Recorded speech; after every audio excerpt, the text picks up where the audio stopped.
Batman could be anybody. But can Batman be directed by anybody? Not necessarily. So let's travel through the lens to break down what it takes to make a Caped Crusader film and discuss what chops director Matt Reeves will need for his upcoming take on the Batman. Can I persuade you to take a sandwich with you, sir? I'll get drive-through. Only 3 men have directed more than one Batman movie: Tim Burton, Joel Schumacher, and Christopher Nolan. And now the Wayne family name and all that goes with it are being passed into the hands of Matt Reeves. Now these are 4 very different artists, but down in the DNA of what makes them great filmmakers, they share key attributes that make them ideal Batman directors. Yes, even Joel Batnipple Schumacher. They were all relatively fresh auteurs with distinct cinematic styles that balanced a flair for theatrics with a taste for the macabre. Who are you working for? Now, close your eyes. Picture in your head a Tim Burton movie. What do you see? You like it? 1988's Beetlejuice was only his second feature, but Burton was already establishing tropes he'd explore for the next 30 years. His update on the German expressionist chiaroscuro with outsider, often goth kids in a maniacally cracked version of our world. Oh yeah, and Johnny Depp. But he'd come into the picture later. Before Batman, Beetlejuice established Burton's distinct cinematic style as a blend of classic horror tropes and madcap gallows humor.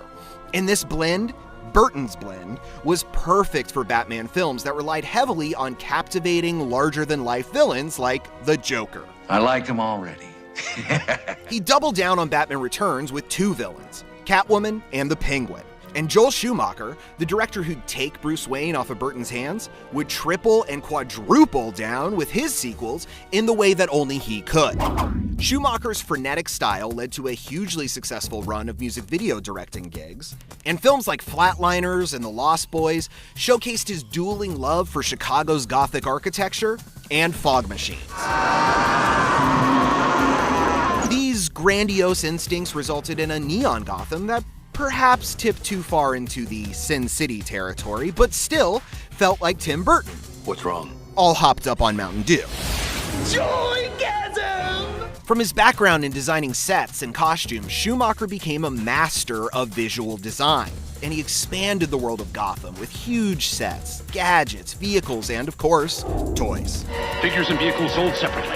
He quickly went over the edge with his literal adaptation of a campy living comic book, and Batman and Robin put the franchise on ice. A freeze is coming. Literally.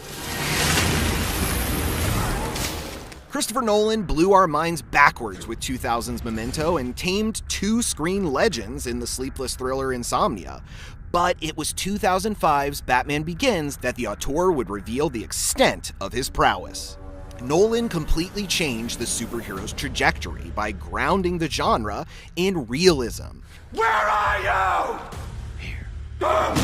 He injected human drama into his Caped Crusader, a hero with the old leather boots and new feet of clay, further grounding Batman within Nolan's sweeping Gothic nightmare style, which could then go darker than Burton ever dared. Nolan's Bruce Wayne had the same flair for the theatrical that Burton's had, and to a lesser extent, Schumacher's.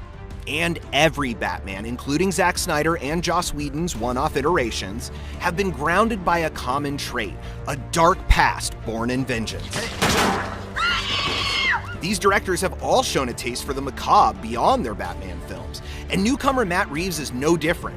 He's slated to direct a standalone follow-up to Justice League, The Batman.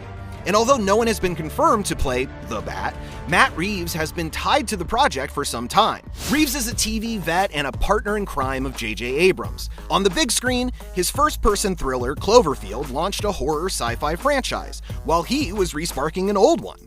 Planet of the Apes, his Dawn of, and War for the Planet of the Apes all have a distinct cinematic style, a mastery of visual design, and he injects plenty of human drama to elevate them far above mere monkey movies to human epics.